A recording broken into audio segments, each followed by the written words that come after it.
성경은 복의 이야기로 가득 차 있습니다. 복. 창세기 1장을 여러분들 읽어보시면 딱 첫 페이지부터 복이라는 단어를 아마 목격하게 될 것입니다. 창세기 12장 아브라함을 부르실 때 하나님이 복을 약속하시죠. 그것은 한 개인에 대한 복이 아니고 아브라함을 통하여 이스라엘의 민족, 그 민족을 통하여 온 세계의 모든 민족이 구원을 복을 받게 하시기 위한 하나님의 계획이 아브라함으로부터 출발했습니다.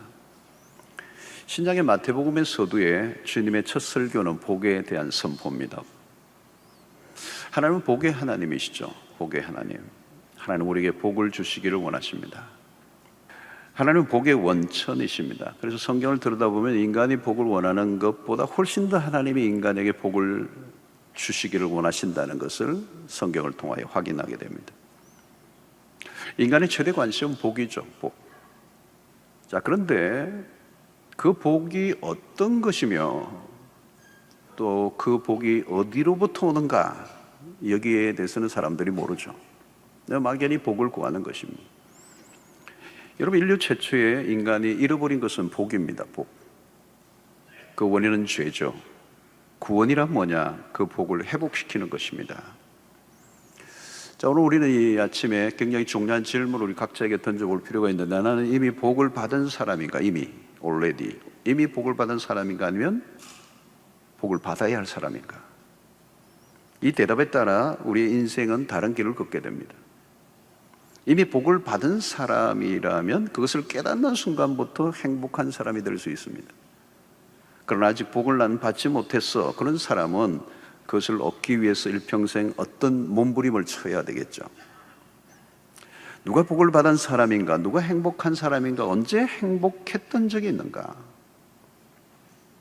돈을 많이 벌었을 때였습니까? 아니면 결혼을 했을 때였습니까? 아니면 원하던 집을 구입할 때였습니까? 아니면 아이가 좋은 학교에 입학했을 때였습니까? 자, 물론 이런 것들은 복의 부분일 수 있습니다. 그런데 문제는 그런 것들이 계속 유지된다는 보장이 없어요. 돈을 많이 가지는 것이 복이라고 하는 등식을 가지고 있었다면 돈을 잃어버리는 순간 복은 사라질 것입니다. 그것은 언제든지 빼앗길 수 있는 것이기 때문에 불안하겠죠. 지금은 행복하게 살고 있지만 미래에 무슨 일이 일어날지 우리는 알 수 없습니다. 갑자기 내가 복이라고 여기던 것이 사라져 버린다면, 내가 그 복을 가지고 있다 할지라도 그것을 확실하게 계속 지킬 수 있는가? 어떤 상황에 의해서, 어떤 사람에 의해서, 아니면 나의 실수에 의해서 그것을 빼앗길 수 있는 것이라면 그것은 진정한 복이라고 말할 수 없을 것입니다.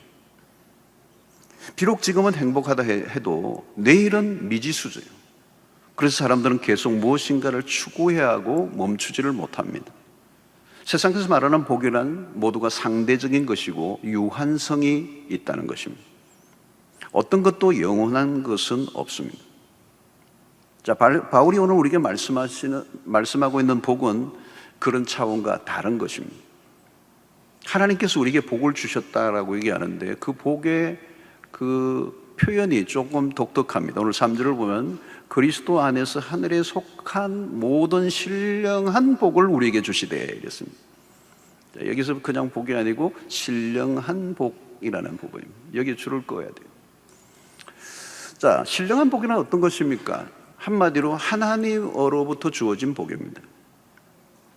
그런데 이것은 어떤 상태, 조건, 형편에 관한 것이기보다 훨씬 더 넓은 개념입니다. 하나님은 우리의 현실의 사소한 것에서부터 미래의 모든 일들까지 관여하시고 통치하신다라고 하는 개념이 하늘로부터 내려온 이 신령한 복의 개념 안에 들어있습니다. 그런 의미에서 이 신령한 복은 한마디로 우리의 삶의 모든 것을 복되게 하는 복이다. 자, 이것은 특별히 어떤 상황과 조건의 문제가 아니고 정체성과 연결이 된다는 겁니다. 주님께서 산상수훈에서도 팔복을 말씀하실 때 인간적으로 보면 복과는 거리가 먼 사람처럼 보이는데 복이라고 말씀하십니다. 그게 뭘까요? 심령이 가난한 자는 복이 있나니, 애통하는 자는 복이 있나니. 세상 사람들이 보기에는 전혀 이해가 되지 않는 얘기입니다. 자, 이것은 어떤 상황이나 조건의 문제가 아니라 존재의 문제라는 것. 내가 무엇을 가지고 있느냐보다 내가 누구인가에 관한 것입니다. 하늘의 신령한 복이란 그런 의미에서 어떤 것에 제한을 받지 않는 그리스도 안에서 주어진 것이라고 얘기합니다. 그래서 진짜 복은 하나님으로부터 시작하여 하나님으로 끝납니다. 그래서 우리가 확인해야 되는 것은 하나님과 연결되지 않은 복은 복이 아니다라는 거예요. 복처럼 보이는데 복이 아니다. 자, 하나님 우리를 하늘에 선량한, 하늘에 속한 복을 우리에게 주셨다는 겁니다. 그래서 어떤 사람은 자기가 가진 것이 별로 없는데도 나누면서 즐겁게 사는 사람이 있습니다. 그런데 어떤 사람은 많이 가지고 있으면서도 늘 부족함이 있는 상태, 옹색하게 살아갑니다. 여러분, 이것은 가진 것의 적고 많음의 문제가 아니라 존재의 문제라는 거죠. 이것을 영어로는 doing이 아니라 being이라고 하는 것입니다. 이것은 교도소와 수도원을 좀 비교해 보아도 이해가 될 수 있습니다. 둘 다 들어가면 마음대로 나오지 못합니다. 그런데 차이가 있어요. 교도소 안에는 저주와 원망이 가득한 곳이라면 수도원은 감사와 만족이 있습니다. 이것은 환경이나 조건의 문제가 아니라는 겁니다. 바울은 우리가 무엇인가를 더 받아야 복이 아니라 이미 받은 복이 무엇인가를 오늘 이 본문을 통해서 우리에게 가르쳐주고 있습니다.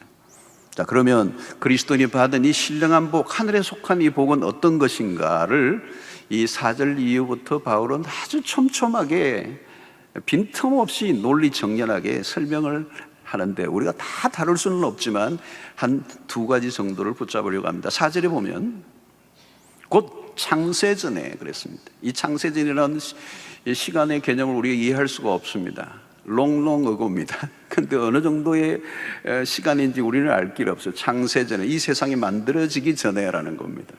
이 세상이 존재하기 전에 계셨던 하나님의 시간이니까 영원 전부터라고 얘기해야 되죠. 곧 창세전에 그리스도 안에서 우리를 택하사 우리로 사랑 안에서 그 앞에 거룩하고 흠이 없게 하시려고. 여기서 우리가 굉장히 붙잡아야 될 단어는 우리를 택하사라는 것입니다. 여러분, 복이란 택함을 받는 것입니다. 반대 단어는 뭘까요, 여러분? 버림받음이에요. 버림받음. 에덴에서 인간의 범죄로 인해 찾아온 저주가 뭘까요, 여러분? 버림받음이에요. 신으로부터의 버림받음이에요. 어떤 사람, 어떤 직장으로부터의 버림받음 정도가 아니에요. 하나님으로부터의 버림받음이에요. 영원한 유기입니다. 그렇게 인간의 내면에는 버림받은 자의 상처가 있습니다. 에덴 동산에 추방을 당한 아담의 후예들 안에는 내면에 크다란 불안증이 있어요. 그래서 우리는 스스로를 보호하려고 하고 사람들을 의심하고 그리고 존재론적으로 불안해요. 뿐만 아니라 우리는 살아가면서 어린 시절부터 친구들로부터 왕따를 경험하거나 또는 청년의 시절에 시련의 경험, 그리고 결혼 생활에서 이혼의 경험, 때로는 직장에서 실직의 경험, 관계 속에서의 배반의 경험, 이것은 다 버림받음의 감정과 같은 것입니다. 세상 안으로 들어가 보면 선택받지 못한 것으로 인한 상처가 많습니다. 취업 실패가 반복되면 단순한 취업 실패로 끝나는 게 아니고 그것은 생존의 문제가 아니고 영혼의 깊은 자존감을 건드리기 때문에 힘든 거예요. 우리는 어디에서나 누구에겐가 선택을 받고 싶어 합니다. 어디엔가 끼고 싶지만 낄 수 없는 자들의 몸부림이 오늘 우리의 삶 속에서 늘 확인하고 있는 부분들입니다. 여러분, 택함을 받는 것은 축복입니다. 그런데 이 택함이 어떻게 우리에게 이루어졌는가? 성경은 그리스도 안에서. 그 표현은 뭘까요, 여러분? 바로 하나님이 그 아들 예수 그리스도를 십자가에 매달아 내버리심으로, 아들을 십자가에 내버리심으로 우리를 택하여 주셨다는 거예요. 여러분, 하나님으로부터 택함을 받은 복이 무엇인지를 아십니까? 우리는 복을 받아야 할 자가 아니라 이미 그 택함을 받음으로 복 있는 자인 줄로 믿습니다. 이제 우리의 수준이나 실력으로 살아가는 게 아니에요. 우리의 실력과 우리의 어떤 수준 때문에 우리를 대우해 주시는 분이 아니라 그리스도 안에서. 세상에서는 거절을 받고 세상에서는 불필요한 존재로 취급을 받았다 할지라도 여러분, 천에 하나 만에 하나 하나님이 나를 고르시고 택해 주셨다는 이 놀라운 은혜 앞에 왜 나를, why me, 그 은혜를 알고 기뻐하고 찬양하고 그 당당함, 속함을 받았다는 것에 대한 당당함을 유지하며 살아가는 여러분들이 되시기를 축원합니다. 또 하나는 여러분 5절에 있어요. 그 기쁘신 뜻대로 우리를 예정하사. 이 표현 하나하나가 바울은 얼마나 아름다운 이 표현들을 하고 있는지 몰라요. 그 기쁘신 뜻대로, 하나님의 그 기쁘신 뜻대로, 억지로가 아니에요. 그 기쁘신 뜻대로 우리를 예정하사 예수 그리스도로 말미암아, 그 다음에 뭐요? 자기의 아들들이 되게 하셨으니. 하나님의 자녀의 신분을 허락해 주셨다는 겁니다. 이런 뭘 얘기하는 거죠? 오늘 계속 여기서 얘기하는 거 아이덴티티, 정체성에 관한 얘기입니다. 여러분, 정체성이 얼마나 중요한지, 이 아이디라는 거죠. 아이덴티티. 우리가 알기로는 주로 청소년 시기에 아이들이 힘들어하는 이유가 뭐냐면 정체성이 혼란이 일어나기 때문에, 이 정체성이 정립이 안 돼 있는 거예요. 내가 누구인가 잘 모르겠어. 그러니까 아이들이 혼란스러운 거죠. 그런데 여러분, 어른이 되었다고 정체성이 정립이 되었을까? 정립 안 된 사람 많아요. 삶이 힘든 것은 정체성의 문제입니다. 정체성이 흔들리면 지진이 난 것과 같습니다. 모든 게 흔들립니다. 내가 누구인가? 세상을 살다 보면 흔들릴 때가 한두 번이 아닙니다. 연말에 인사 발표가 나면 불안해요. 직급에 따라 수시로 나라는 존재가 바뀌기 때문에. 직업이 정체성인 사람들이 있습니다. 직급이 중요해요. 기회만 되면 감투를 쓰려고 얼마나 애를 씁니까? 때로는 그것을 위해서 건강을 잃어버리고 내 생애 전체를 쏟아붓기도 합니다. 그러나 영원한 직급도 없고 영원한 직업도 없고 영원한 직장도 없습니다. 영원한 인기도 없어요. 어떤 자리를 절대적인 것으로 붙들고 살던 사람은 그것을 잃는 순간 정신적 충격을 받습니다. 나의 정체성을 결정하는 것은 무엇인가? 자세히 보면 세상에는 나를 완전히 지켜줄 수 있는, 요동치 않는 정체성에는 없습니다. 나는 누구인가에 대한 확실한 대답을 하지 못하면 삶은 계속 흔들릴 수밖에 없습니다. 여러분, 우리는 질문을 해야 합니다. 나는 누구인가? 나는 누구인가? 오늘 성경은 우리에게 복 중의 복, 신령한 복, 하나님이 주신 이 하늘에 속한 복 가운데 하나가 그리스도 예수 안에서 우리를 하나님의 아들들이 되게 하셨다. 이것은 우리가 노력해서 획득한 것이 아니라 하나님의 편에서 일방적으로 주신 은혜라는 거예요. 요한복음 1장 12절에서도 영접하는 자 곧 그 이름을 믿는 자들에게는 하나님의 자녀가 되는 권세를 주셨으니. 여러분, 하나님의 자녀가 되는 것은 권세예요. 권세. 이 하나님의 자녀됨의 지위는 어떤 경우에도 잃어버리지 않는다는 거예요. 가끔 외국인이 비자를 받았지만 어떤 범죄로 인하여 강제 추방되는 일들이 있습니다. 그런데 하나님의 자녀는 달라요.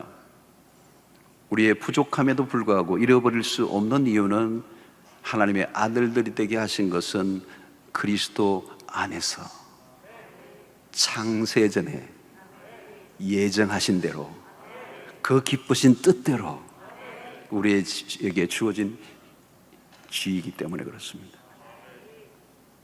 여러분, 자녀의 최고의 특권은 무엇입니까? 아버지가 가진 것을 함께 누리는 특권입니다. 자녀가 된다는 것은 단순히 신분의 변화만을 말하지 않아요. 삶 전체에 영향을 끼친다는 의미입니다. 주어지는 권리가 한두 가지가 아닙니다. 누가복음 15장의 탕자의 비유에서 탕자는, 진짜 탕자는 뭘까요? 아버지가 있는데 없는 자처럼 살아가는 게 탕자예요. 여러분, 하나님의 자녀라는 신분과 지위는 어떤 경우에도 빼앗기지 않습니다. 이 세상 우리가 어떤 이 신분보다 더 높은 신분은 없어요. 우리가 세상 속에 살면서 힘들어하는 이유 중에 하나가 자존심 지키는 겁니다. 자존심이 짓밟히면 견딜 수 없어하죠. 심하면 목숨까지 끊습니다. 그처럼 자존심은 무서운 것이죠. 그런데 여러분, 자존심 지키고 싶어도 지킬 수 없는 때가 너무나 많습니다. 별것 아닌 것 때문에 기분이 상하고 열을 받을 때가 얼마나 많습니까? 그래서 어떤 사람들은 이 자존심 지키기 위해서 온 생에 모든 걸 다 쏟아붓습니다. 근데 그 자존심이 지켜지지가 않아요. 그러나 이제 우리는 하나님의 자녀됨의 영광이 무엇인가를 우리를 알게 된 자들입니다. 그리스도 안에서 누가 뭐라 해도 나는 하나님의 자녀가 된 것입니다. 그 말은 이제 우리의 신분의 당당함을 누리고 이 세상의 어떤 것들로 인하여 우리가 연연하지 않고 살아갈 수 있는 멋진 존재들로 우리를 불러주셨다는 사실을, 나는 하나님의 자녀입니다. 그것이 하늘에 속한 것이고 하나님의 자녀이기 때문에 하나님은 당신의 백성들을 끝까지 책임져 주시고 구원에 이르게 하실 것이라는 것을 로마서 8장 28절에서는 모든 것이 합력하여 선을 이루실 것이다 라는 약속이 바로 하나님의 자녀들에게 주어진 축복인 줄로 믿습니다. 자, 오늘 바울은 이 3절에서 첫 번째 이 편지를 쓰면서 제일 첫 번째 표현이 찬송하리로다였습니다. 바울은 기쁨에 넘쳐서 어쩔 줄 몰라 하고 있습니다. 복을 받은 자는 기뻐요. 우울하지 않아요. 여러분, 누가 찬송을 하는 것입니까? 내가 받은 복이 무엇인가를 아는 사람이에요. 찬송이라는 것은 내가 하는 것이지만 찬송을 하게 하는 주체가 있어요. 그래서 내가 부른다라고 하기보다는 내 안에서 찬송이 터져 나온다. 세상은 이런 찬송을, 이런 노래를 부를 수가 없습니다. 하나님 우리를 찬송할 수밖에 없게 하신 것에 초점을 맞춰야 됩니다. 누가 우리를 찬송하게 하셨는가? 하나님이십니다. 그리고 그것이 우리를 창조하신 목적이라고 얘기합니다. 1장 12절을 보면 이는 우리가 그리스도 안에서 전부터 바라던 그의 영광의 찬송이 되게 하려 하심이라. 그러니까 찬송하는 게 우리의 존재의 목적이라는 거예요. 왜 찬송을 부르는 자가 복된 자인가? 목적에 맞게 쓰여지고 있을 때 인간은 가장 기쁨이 넘치는 것입니다. 우리가 찬송을 부르는 것만이 아니라 우리의 존재 자체가 찬송입니다. 우리가 하나님을 찬송하게 하는 존재로 하나님이 택하셨다는 것입니다. 이 말은 하나님이 우리를 찬송하는 머신으로 만드셨다는 뜻이 아닙니다. 기쁨으로 찬송할 수 있게 하셨다. 그래서 여러분, 내가 누구인가를 알게 될 때 찬송이 터지게 됩니다. 우리에게 주어진 복, 구원으로 인하여 주어진 이 지위인 하나님의 자녀는 누구도 빼앗을 수 없는 확고부도한 정체성이기 때문에 더 이상 저주가 영향을 줄 수 없는 인생이 되었기 때문에 우리는 하나님을 찬송할 수밖에 없고, 그 찬송이 우리를 지으신, 택하신 목적이라고 하는 것입니다. 여러분 생각해 보십시오. 하나님은 우리가 찬송을 부르면 막 영광이 올라가시는 분이 아니에요. 영광이 막 추락했던 분이 우리가 찬송을 좀 더 열심히 하면 막 영광이 올라가시는 그런 분이 아니고, 하나님은 창세 전부터 영원까지 영광 중에 계시는 분이에요. 그러니까 우리가 찬송을 부르거나 안 부르거나 하나님의 영광에는 전혀 영향을 주지 않습니다.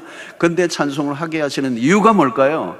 그 찬송을 부르게 하심으로 우리의 존재의 목적을 깨닫게 하시고 우리의 삶의 모든 깨어진 하나님과의 관계가 회복되고 삶에 무너진 것들이 질서를 찾게 만드는 역할을 하기 때문에 찬송을 하게 하는 것입니다. 우리가 예배하는 것입니다.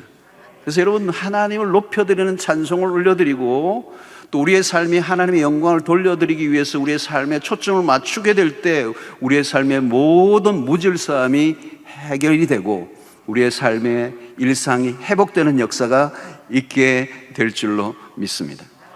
바울은 창세전에 하늘에 속한 그리스도 안에서 신령한 복이라는 단어를 통하여 우리에게 베풀어 주신 하나님의 은혜가 얼마나 어마어마한가를 알려주려고 지금 애를 쓰고 있습니다. 이런 세상에서는 실패하고 사람들로부터 별로 귀중한 존재로 여김을 받지 못한 일들이 있을지라도 오늘 바울을 통하여 우리에게 주시는 복이 무엇인가를 확실히 안다면 우리의 삶은 확연하게 달라질 수 있을 줄로 믿습니다. 여러분, 내가 받은 복의 의미를 아는 순간 우리는 행복한 사람이 되는 거예요. 우리 교회가 설립 47주년을 맞았습니다. 여러분, 교회에 사람이 많이 모였나? 이건 중요하지 않아요. 이 복음의 비밀을 깨달은 사람들, 이 하나님의 비밀한 경륜이 무엇인가를 아는 사람들, 얼마나 하나님이 오묘하게 우리를 구원해 내셨는지, 하나님의 자녀 삼아 주셨는지, 우리를 택해 주셨는지, 그래서 우리에게 주어진 복이 얼마나 큰가를 깨닫게 될 때 우리는 감격이 솟구치는 거죠. 솟구쳐. 그래서 찬송하리로다. 이 찬송은 내가 멈출 수 없는 찬송이에요. 왜? 내 안에서 끊임없이 솟아오르게 하던 그 무엇이 있기 때문에 멈출 수 없는 찬송이에요. 사실 저도 찬송을 좋아하는데 어떤 때는 정말 끊임없이 나오는데 멈추고 싶지 않아. 여러분, 이 복은 우리의 열심으로 맺고 우리가 얻어낼 수 있는 게 아니에요. 우리의 의지와 우리의 의로 가능한 것들이 아니에요. 우리는 죄인이었습니다. 죄인 중에 괴수였습니다. 소망이 없던 자들이었습니다.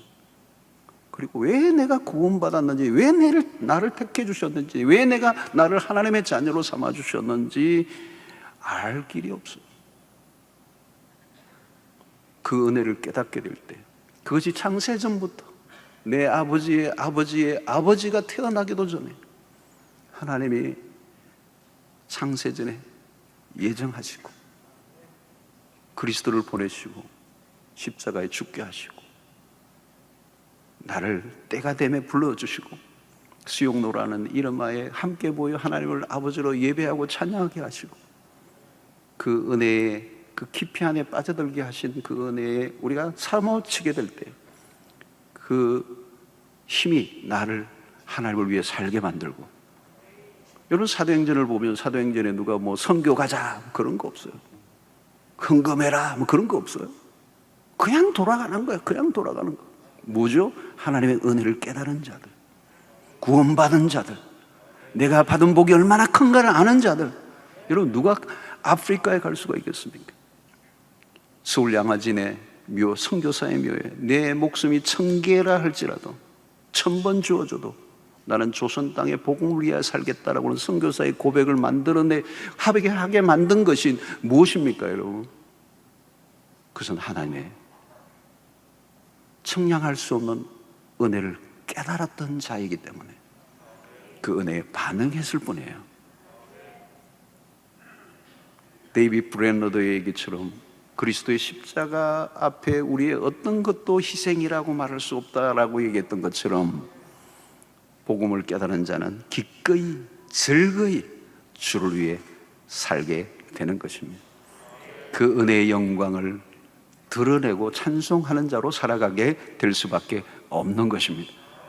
나는 복 받은 자인가? 이미 복 받은 자인가? 예스. 그런 고백이 여러분들에게 나올 수 있게 되기를 축원합니다. 여러분, 이 세상에는 복이 없어요. 그래서 세상에 우리는 복을 구걸할 이유가 없어요. 세상에 이렇게 아우성치는 이유는 복이 없기 때문이에요. 복을 얻을 수도 없어요. 복을 알지도 못해요.